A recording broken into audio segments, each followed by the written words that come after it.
Bonjour à tous.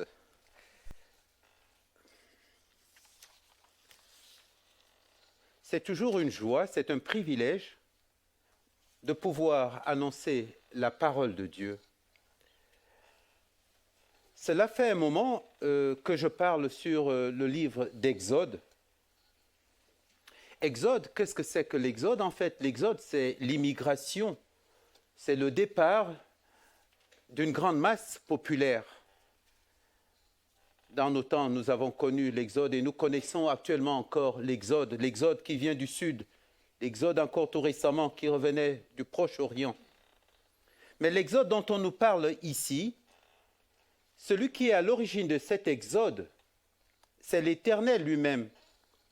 Écoutez, lorsque, en Exode 3, le verset 7, c'est l'Éternel qui parle, il dit, l'Éternel dit, « J'ai bien vu la misère de mon peuple qui est en Égypte, et j'ai entendu son cri à cause de ses oppresseurs, car je connais ses douleurs.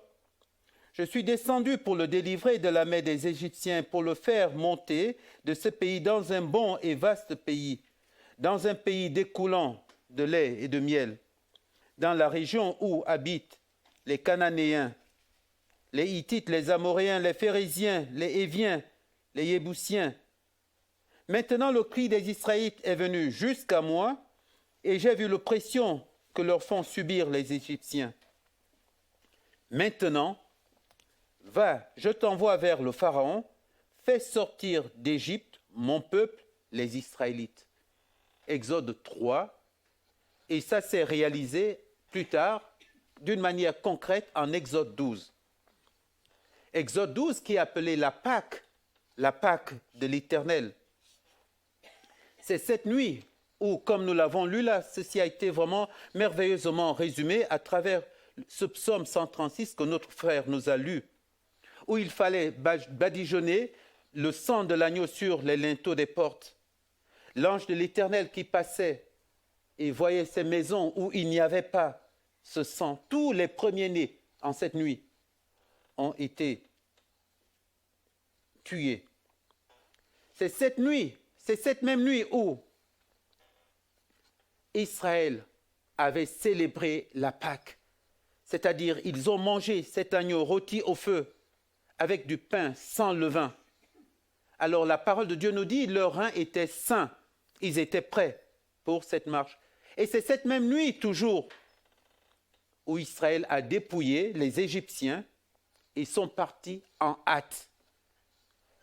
Les voilà maintenant en marche, les voilà en train de sortir de l'Égypte. Quelques jours plus tard, lorsque Pharaon regrette d'avoir laissé partir les Israélites, les voici face à la mer, d'un côté, et de l'autre, Pharaon qui arrive. L'Éternel délivra son peuple en le faisant passer à sec à travers cette mer, la mer Rouge.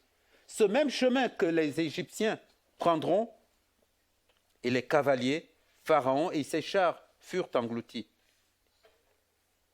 Ensuite, nous voyons maintenant le peuple d'Israël dans le désert.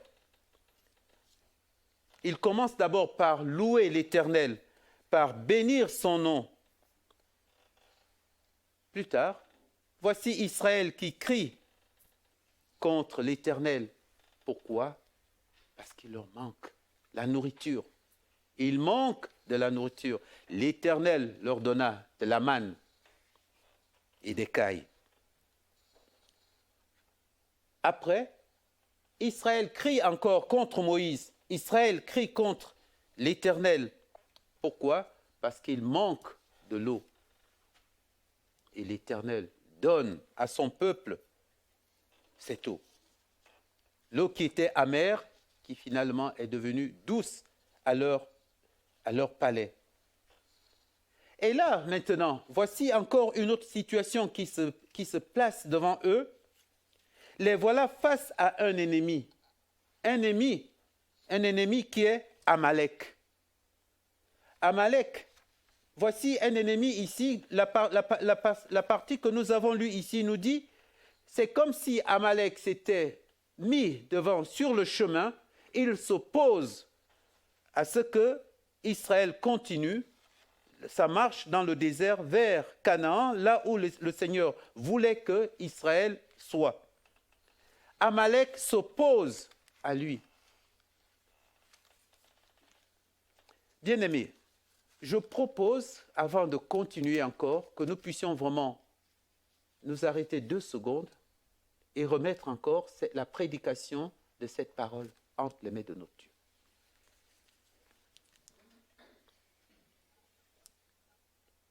Seigneur, alors que nous avons ouvert ta parole, Seigneur, alors que nous avons chanté des cantiques, nous avons lu ta parole, ce merveilleux psaume, Seigneur, alors que maintenant nous avons commencé la prédication de ta parole, Seigneur, nous nous attendons à toi. Seigneur, nous voulons que toi-même tu parles au travers de ton serviteur. Seigneur, que tu parles, même au-delà des paroles qui sortent, des paroles qui sortiront de ma bouche. Seigneur, c'est de toi dont nous avons besoin. C'est de toi dont nous avons envie d'entendre, Seigneur, ce matin. Parle au cœur de ceux qui écoutent, comme de celui qui parle. Nous te le demandons pour la gloire de ton saint nom. En Jésus-Christ. Amen. Bien-aimés, ce passage que nous venons de lire, voyez-vous, on peut l'utiliser pour parler des combats, pour parler de la guerre, pour parler des luttes.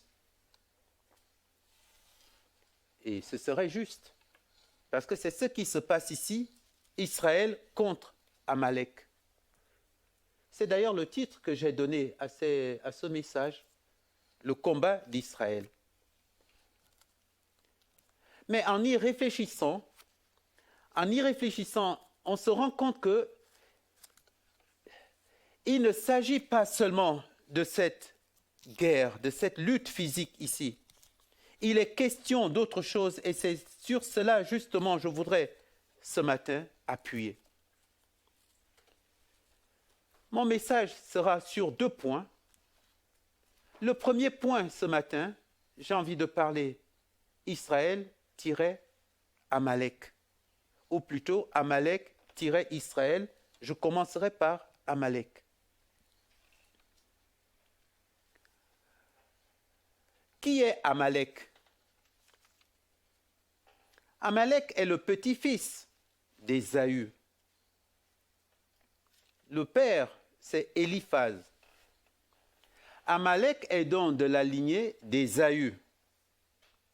Dans la Bible, quand on dit Ésaü, c'est aussi l'autre nom pour parler d'Ésaü, c'est Édom.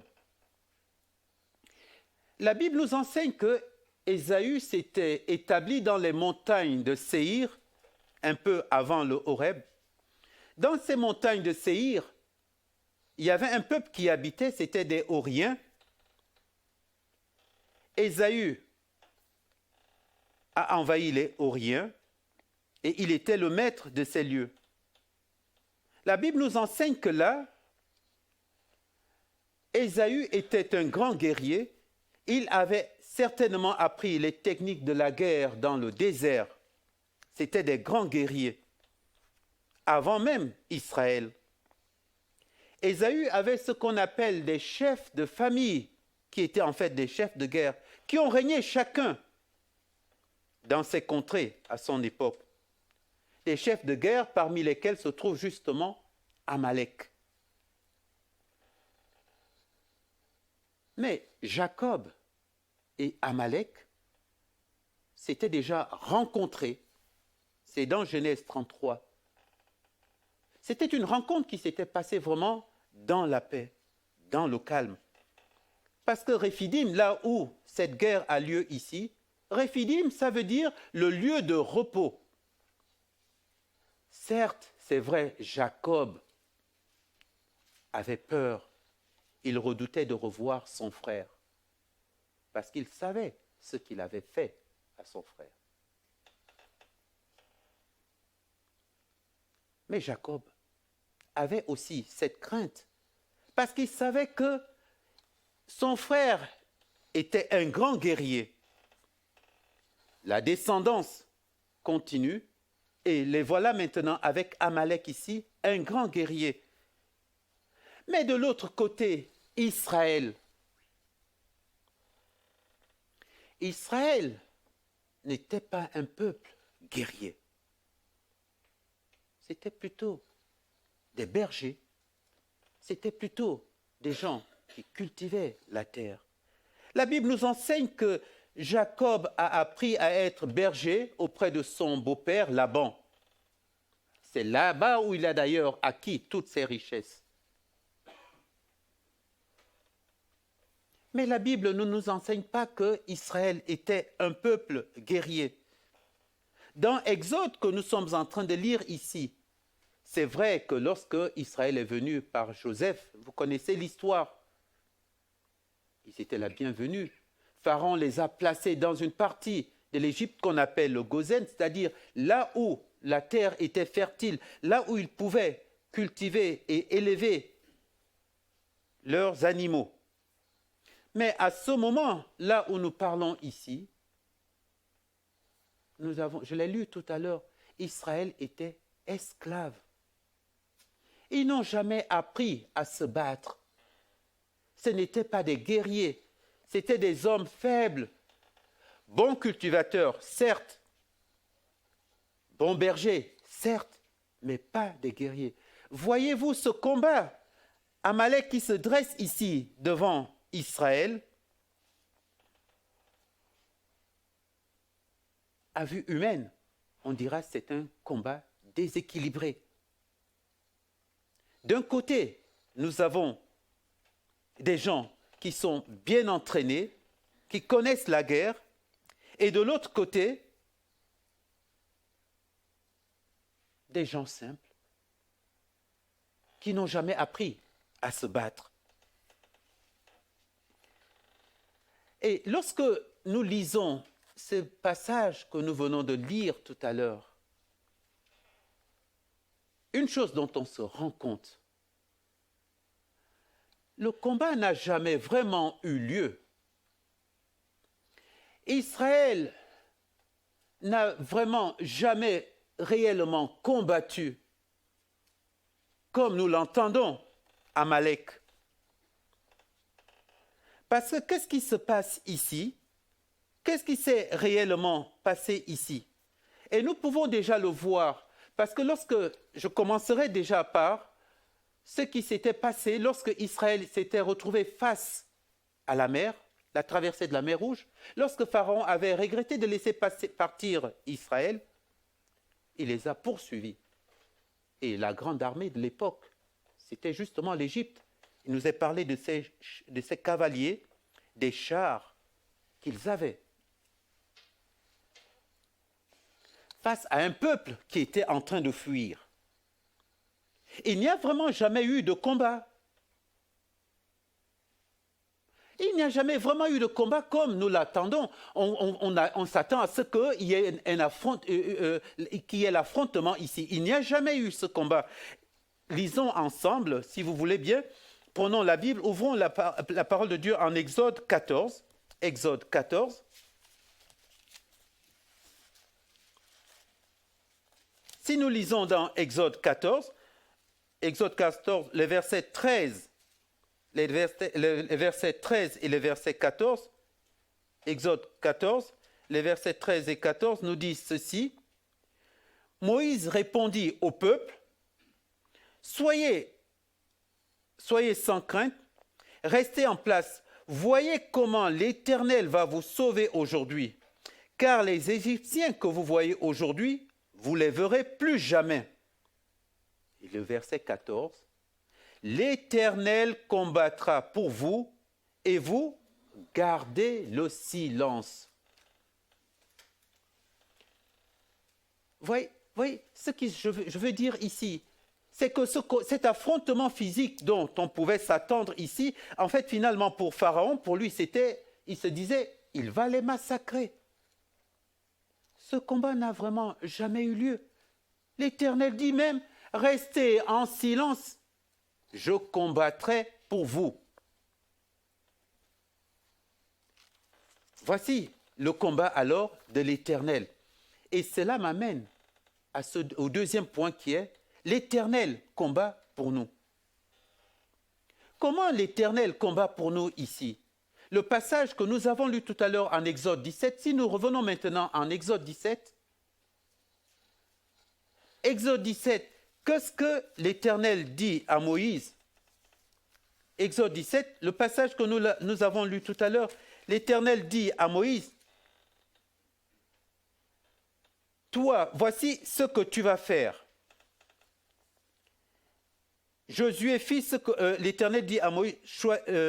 Alors Moïse dit à Josué, « Choisis-nous des hommes et sors combat Amalek. Demain, je me tiendrai sur le sommet de la colline, le bâton de Dieu à la main. » Et Josué fit ce que l'Éternel lui avait dit. Il serait intéressant de voir comment Josué se battait. Comment Josué se battait face à Amalek? La Bible ne nous le dit pas. Comment ces hommes que Josué avait choisis, comment se battaient-ils face aux Amalécites? La Bible ne le dit pas.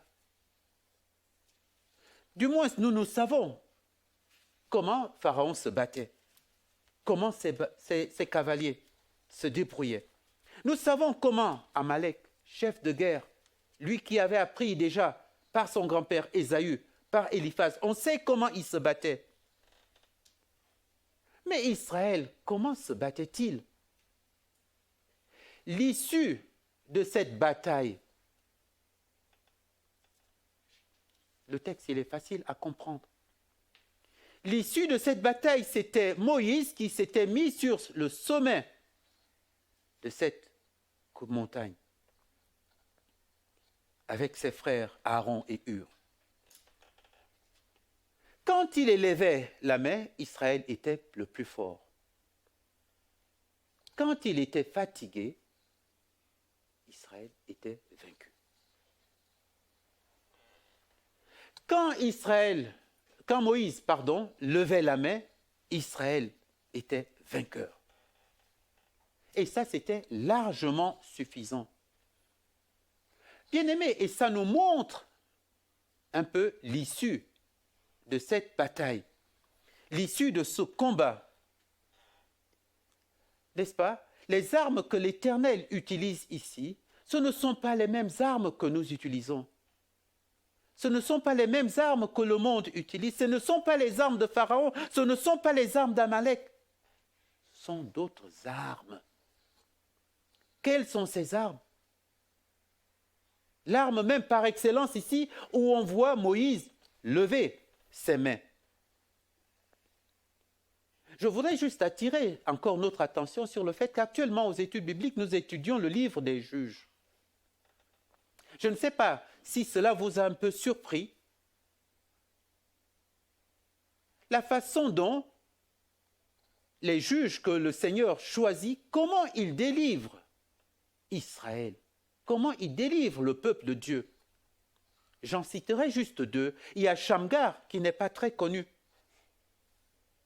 Le juge Shamgar, c'est curieux, comment a-t-il délivré Israël? C'était avec un aiguillon de bœuf. Comment peut-on délivrer un peuple de ses oppresseurs avec un aiguillon de bœuf? C'est dans Juge 3. Et Gédéon, qui est plus connu, contre qui combattait Gédéon? Justement contre Amalek. Et c'est là on voit que ici, Gédéon s'était allié avec les Madians, les gens de Madian, avec les fils d'Orion. La Bible nous dit en Juge 7 que c'était des grands guerriers, ils étaient nombreux. Le nombre ici, il le compare au sable de la mer. Israël aussi était nombreux. Peut-être pas autant que les gens d'Amalek ici. Et voyez-vous, la Bible nous dit ici, ce passage, nous l'avons déjà lu, l'Éternel dit à Gédéon, choisis 300 hommes. Et il le dit clairement, choisis 300 hommes pour combattre contre un nombre assez grand, comparé à cette multitude. Et comment Gédéon va-t-il vaincre ses ennemis? En combattant physiquement avec eux? Est-ce que c'est par un affrontement? Ce n'est pas ce que la parole de Dieu nous dit ici. La parole de Dieu nous dit que c'était en sonnant des trompettes avec des cruches vides. Comment?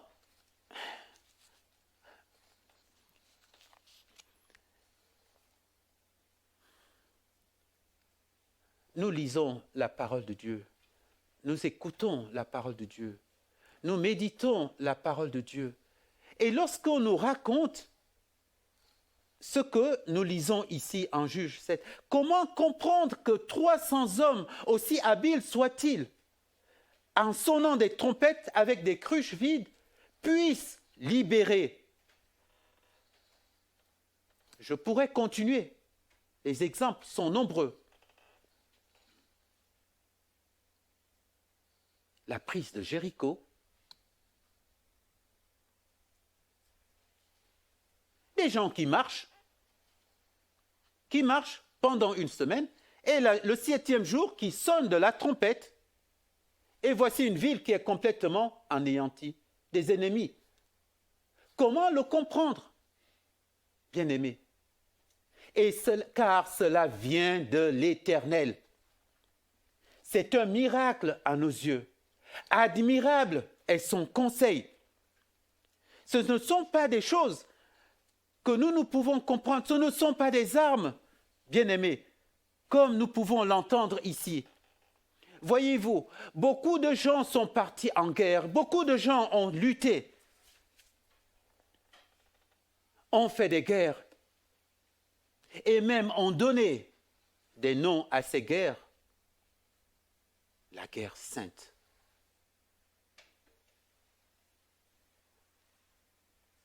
Des gens tuent, des gens violent au nom de Dieu. Quel Dieu!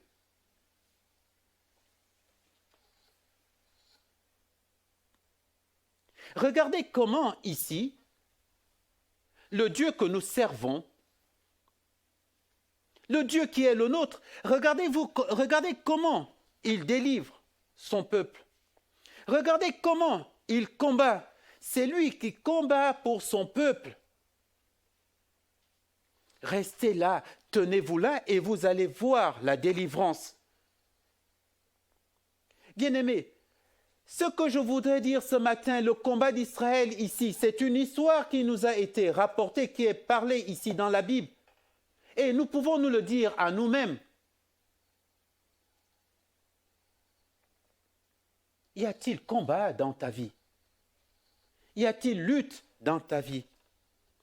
Comment luttes-tu? Comment combats-tu?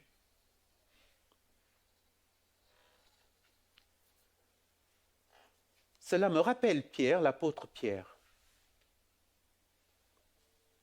L'apôtre Pierre avait compris beaucoup de choses. L'apôtre Pierre aimait le Seigneur. Il avait compris que c'est lui, le Messie. Tu es le Christ, le Fils de Dieu. Il avait compris que c'est lui qui devait délivrer Israël de ses ennemis. L'apôtre Pierre connaissait certainement tous les récits qui sont dans l'Ancien Testament. Et là, il voyait en Jésus-Christ un sauveur, et il avait raison. Seigneur, je t'abandonnerai jamais, quand bien même les autres t'abandonnent. Je ne t'abandonnerai pas. Je crois qu'il était sincère. Lorsque le Seigneur, le Golgotha, se présentait devant lui, alors qu'il demande à ses disciples de veiller et de prier afin de ne pas tomber en tentation, 3 fois les disciples s'étaient endormis.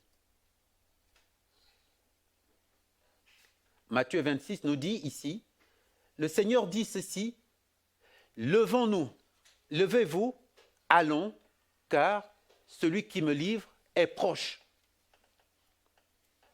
À ces mots, maintenant c'est moi qui fais cette interprétation, Je pense que Pierre s'est dit, enfin, voici maintenant le moment de la guerre, le moment de la lutte est là. Il a pris son épée et la parole de Dieu nous dit qu'il a tranché l'oreille d'un soldat. C'était la guerre. C'était pour lui, c'était ce combat. Voilà comment il avait compris sa guerre. Voilà, c'était ça sa guerre à lui. Et qu'est-ce que fait le Seigneur? Que fait le Seigneur? C'est le dernier miracle que le Seigneur fait avant d'être crucifié. Il a pris l'oreille de Malchus et il l'a remis. Et il dit à Pierre, range ton épée. Tu ne sais pas qu'il faut que je boive la coupe que m'a donnée mon Père.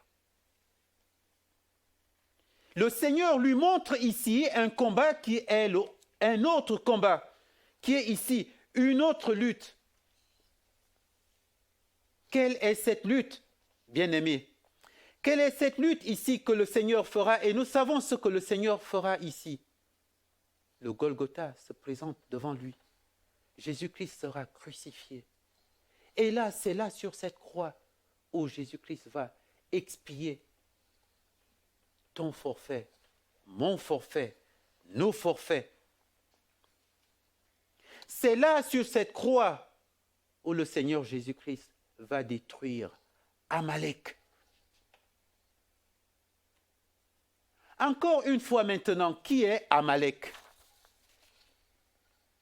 Bien-aimé.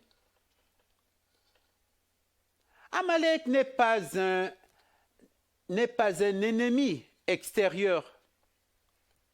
Ce n'est pas un ennemi extérieur qu'on ira lutter avec nos armes, les armes, je ne sais trop quelles armes allons-nous utiliser. Parce que Amalek, comme j'ai dit tout à l'heure, Ésaü, Jacob. Ésaü, Jacob, ils sont frères. Que dis-je? Ils sont encore plus que frères, parce qu'ils sont jumeaux.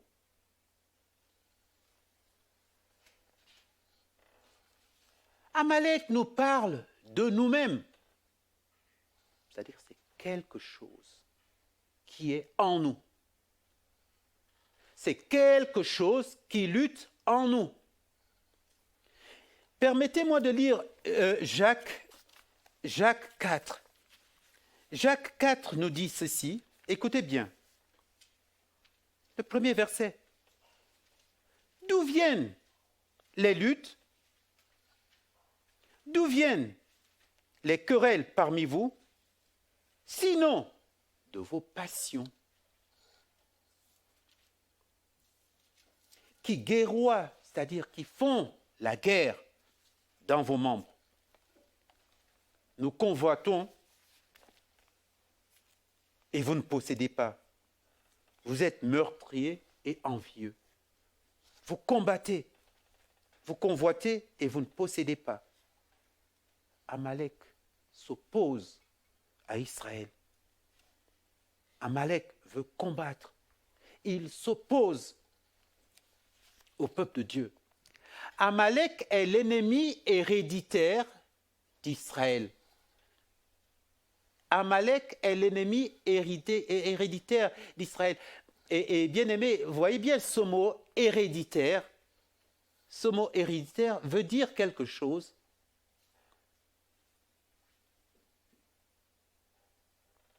Le mot héréditaire, ça veut dire, c'est quelque chose que nous avons reçu de nos parents. Eux aussi ont reçu quelque chose de leurs parents, etc. C'est un héritage qui nous vient de nos parents. Et l'apôtre Pierre nous dit ceci, en parlant de comment un enfant de Dieu doit servir l'Éternel. Ne savez-vous pas que vous avez été rachetés à un grand prix? que nous avons été rachetés de la vaine manière de vivre que nous avons hérité de nos pères. Bien-aimés, c'est ça, Amalek. Bien-aimés, c'est ça, Amalek. C'est l'ennemi héréditaire d'Israël. Voyez-vous, si nous lisons, prenons la parole de Dieu toujours dans 1 Samuel 15. La parole de Dieu dans 1 Samuel 15, nous pouvons lire ici, quelques années après, quelques années plus tard, là il s'agit de Saül. Nous allons lire quelques versets vraiment de ce passage qui nous dit quelque chose. 1 Samuel 15, à partir du premier verset. Samuel dit à Saül, « C'est moi que l'Éternel a envoyé pour te donner l'onction, comme roi sur son peuple, sur Israël. Écoute donc ce que dit l'Éternel. Ainsi parle l'Éternel des armées. Je veux intervenir contre Amalek à cause de ce qu'il a fait à Israël, lorsqu'il s'est mis sur son passage à sa sortie d'Égypte. Va maintenant, frappe Amalek et voué à l'interdit. Tout ce qui lui appartient, tu ne l'épargneras pas et tu feras mourir hommes et femmes, enfants et nourrissons, bœufs et agneaux, chameaux et ânes. » Saül bâtit le rappel du peuple et le dénombra. À Télaïm, il y avait, etc. Ensuite, allons-y au verset 7. Saül bâtit Amalek depuis Havila jusqu'aux abords de Chour, qui est en face d'Égypte. Il prit vivant Agag, roi d'Amalek, et voua à l'interdit tout le peuple en le passant au fil de l'épée. La lecture serait très belle ici si on s'arrêtait là. Mais la Bible continue et dit, mais Saül et le peuple épargnèrent Agag. Ce qu'il y avait de meilleur dans le petit et dans le gros bétail et dans les bêtes de la seconde portée. Ils épargnèrent les agneaux gras et tout ce qu'il y avait de bon. Ils ne voulurent pas le vouer à l'interdit. Ils le vouèrent à l'interdit seulement tout ce qui était méprisable et chétif. C'est curieux, n'est-ce pas? On entend parler encore ici d'Amalek.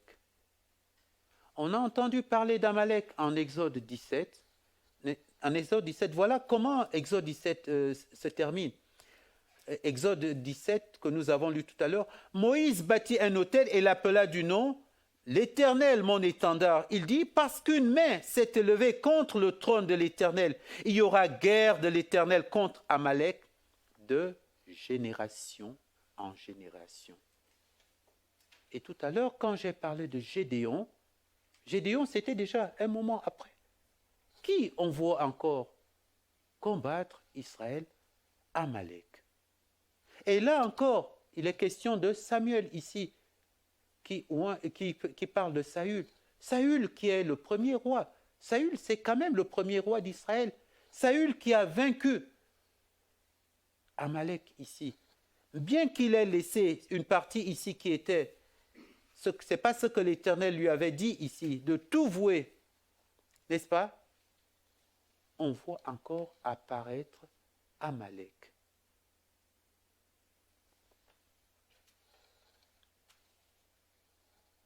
Amalek ne disparaît pas. On voit toujours réapparaître Amalek.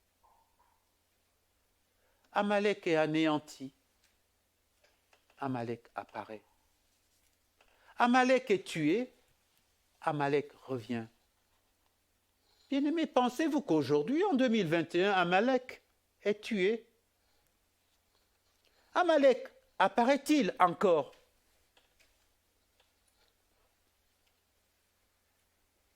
Amalek, c'est l'ennemi de nos âmes. Amalek, c'est celui qui nous veut la guerre. Et nous, en tant qu'enfants de Dieu, nous avons une victoire. Et c'est cette victoire que nous devons vraiment brandir ici, comme Moïse le dit ici, comme il nous a dit ici, que Moïse bâtit un autel et l'appela du nom de l'Éternel mon étendard. J'avais Nissi. Et le plus souvent, ce mot, l'Éternel, mon étendard, c'est comme qui dirait, c'est l'enseigne, c'est le drapeau, c'est quelque chose qu'on voit, c'est quelque chose qui est visible. L'étendard, l'Éternel est ma bannière. Nous pourrons dire ici. C'est le témoignage, c'est le rassemblement des enfants de Dieu qui proclament la victoire. Cette victoire sur Amalek, cette victoire sur le péché, cette victoire que Christ nous a acquise sur la croix. C'est cette victoire-là que nous devons brandir haut, tenir haut. Moïse bâtit un autel et l'appela du nom de l'Éternel mon étendard. Il dit, parce qu'une main s'est levée contre le trône de l'Éternel, il y aura guerre de l'Éternel, n'est-ce pas? Il y aura guerre de l'Éternel contre Amalek de génération en génération. Il est intéressant de voir que, je termine avec ça, il est intéressant vraiment de voir que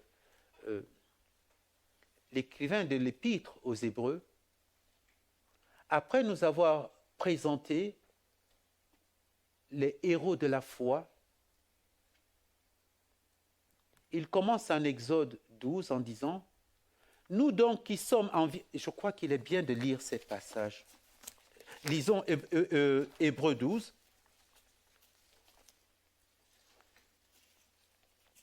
Hébreux 12, vraiment, Hébreux 12, ici, Hébreux 12, ici, il nous dit, donc après avoir cité un peu tous les héros de la foi, c'est par la foi qu'Abraham, c'est par la foi qu'Isaac, c'est par la foi que Moïse, c'est par la foi, que dirais-je encore, etc. Il parle de Gédéon, Barak, Samson, David, etc., etc. Il arrive ici comme une conclusion et il dit ici, Hébreux 12.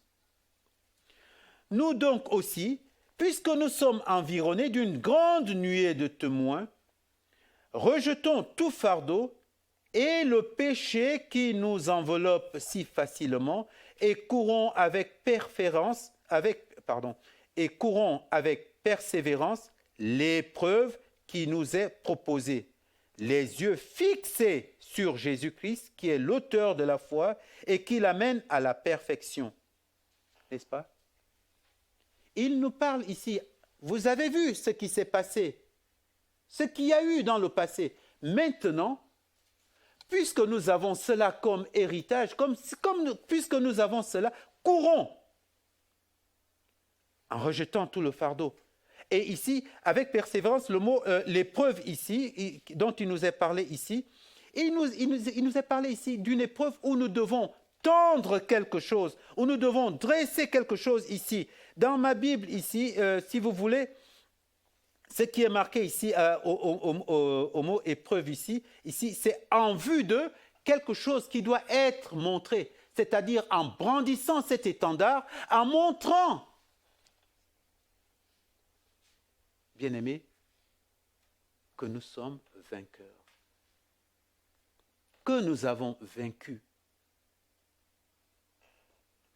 Pas que j'ai vaincu,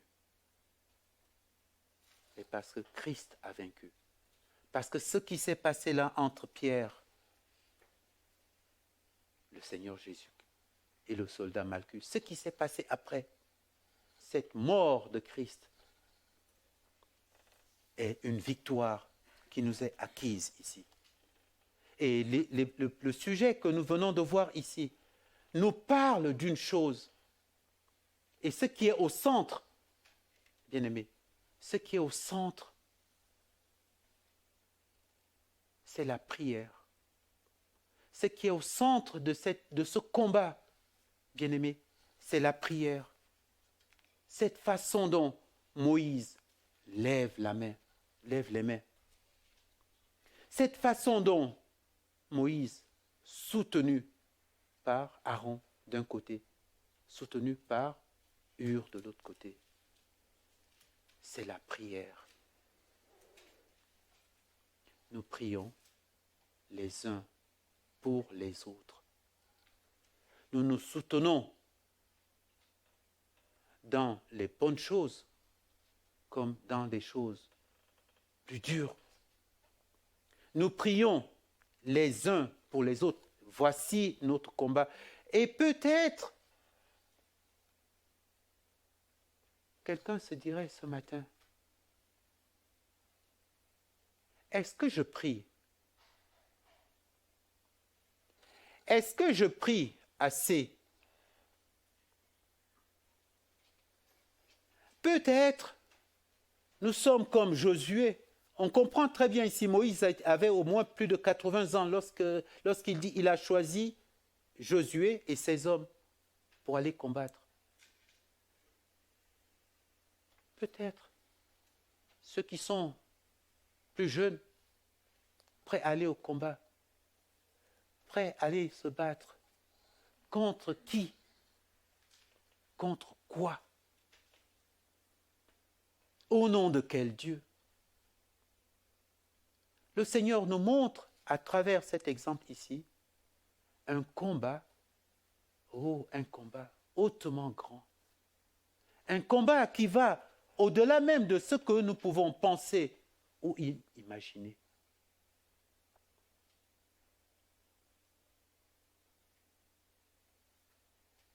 Quelle est la dernière fois où tu as prié seul? Quelle est la dernière fois où tu as prié pour ton frère?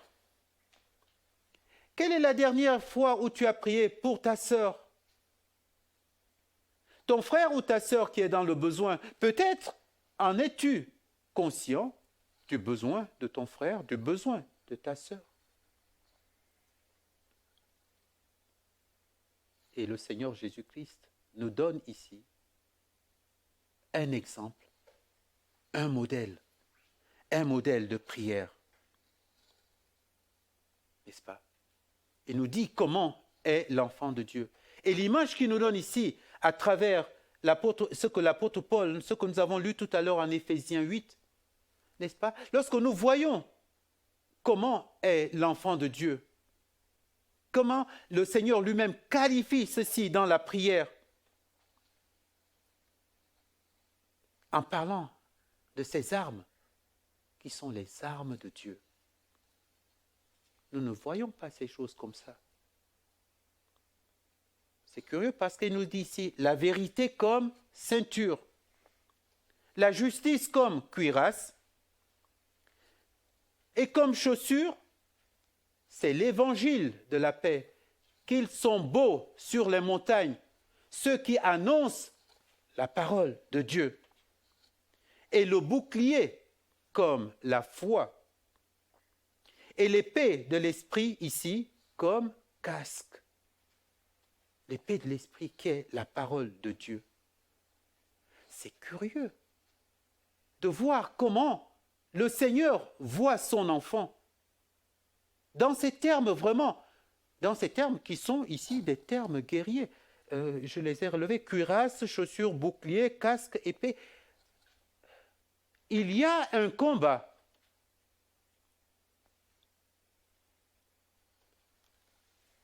Peut-être pour nous. La prière, bien-aimé. Et je dois reconnaître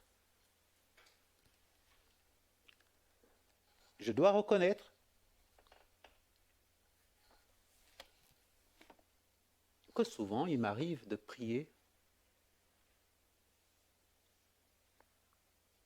par habitude. Il m'arrive de prier sans conviction. Cela vous arrive-t-il?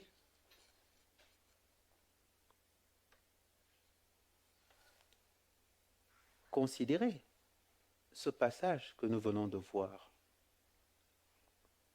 Considérez comment l'apôtre considère l'enfant de Dieu. Quelle est la force de la prière?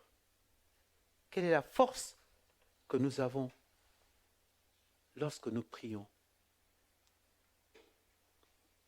Ou du moins, considérons le besoin de ceux qui nous sont chers, de ceux qui sont nos frères et nos sœurs en Christ, afin que nous prions.